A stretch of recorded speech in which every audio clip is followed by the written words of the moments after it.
I am standing in the Dras town of Kargil district in Ladakh. This is the second coldest habitat after the Siberia on earth. Why I am here? Basically, the last war was fought in Dras between India and Pakistan, which is commonly known as Kargil War in 1999.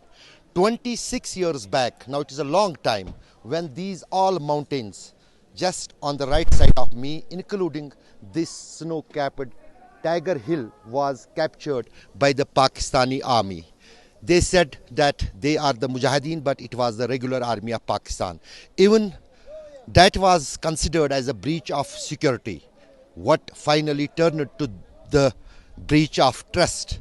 And even those Pakistani soldiers were making the shops from these shops. They were then very small shops for the survival in the winters. In the last week of April, Indian Armed Forces came to know that Pakistani army has captured many mountains here in Dras and Batalik sector of Kargil. It took almost 1.5 months to drag out the Pakistani army from these mountains, but we have with us two of the social activists here in the Dral, Muhammad Amin and Salim Saab. We will try to talk them about the recent tensions between India and Pakistan. Amin Saab, मुझे ये बताइए कि जो जिस अंदाज से भारत और पाकिस्तान के बीच में पहलगाम आतंकी हमले के बाद तनाव बढ़ा है, क्या द्रास के लोगों में किसी हद का खौफ है कि हो सकता है फिर युद्ध छुट जाए?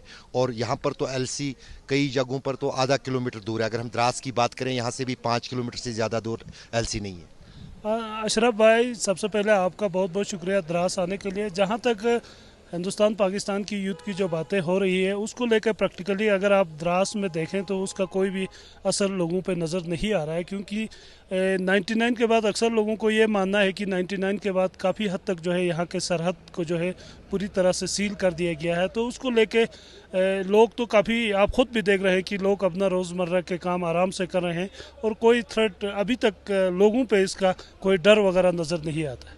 आप अपना नाम बताइए। जी, नूर मोहम्मद, XBDC द्रास। नूर मोहम्मद साहब, आप मुझे ये बताइए, इंडस वाटर ट्रीटी को लेकर बड़ा बहस हो रहा है इंडिया और पाकिस्तान के बीच में। इंडिया ने कैंसिल कर दिया वो इंडस दरिया की शुरुआत जहाँ एक तरफ कैलाश माउंटेन तिब्बत से होती है, वहीं पर कई सारी नदी नाले जो हैं द्रास से निकलते हैं, करगिल से निकलते हैं, जो उसमें मिलते हैं। तो आप क्या मानते हैं, इंडस वाटर ट्रीटी को ख़त्म करने से लद्दाख के लोगों का, करगिल के लोगों का कुछ फ़ायदा होगा? अगर होगा तो क्या फ़ायदा होगा, या फिर आप कहते हैं कि इससे कोई फ़ायदा नहीं होगा? देख लीजिए, जो पानी का इशू उठाया गया है इसके बारे में तो हमें उतनी मालूमात नहीं है कि इधर जो बंड्स वगैरह इनसे कोई डैम्स वगैरह अभी तक नहीं बनी है। अगर बनेंगी तो इससे जो है द्रास के हमारे इस इलाके के लिए तो इसका कोई प्रॉब्लम नहीं होगा। अगर ये बंद होता है तो भी पानी, इससे हमें कोई परेशानी नहीं होगी। क्यों फ़ायदा होगा इसका? फ़ायदे का भी तो हमारा जो पानी है वो एक नाले से बह रहा है, उस पानी का पहले से भी हमें कोई फ़ायदा नहीं होता है, क्योंकि हमारा जो है दरिया से काफ़ी ऊपर, हमारी सतह से, पानी की सतह से काफ़ी ऊपर हमारे लोग रहते हैं। पर इन चीज़ों को जो है वो एडमिनिस्ट्रेशन खुद संभालती है, इसके बारे में यहाँ के लोगों को कोई इतना नॉलेज भी नहीं है।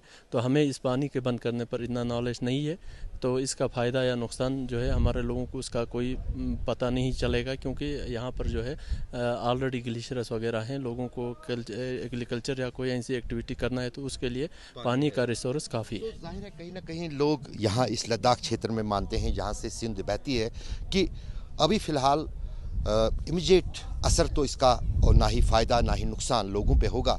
लेकिन यदि नीतियाँ बनती है, भारत सरकार की तरफ से तय होता है कि क्या डैम्स बनेंगे, क्या डाइवर्ट होगा पानी, तो जाहिर है उसके बाद, जिसमें कई साल लग सकते हैं, यहाँ इस क्षेत्र में भी लोगों का फ़ायदा होगा। अशरफ आनी, द्रास, करगिल।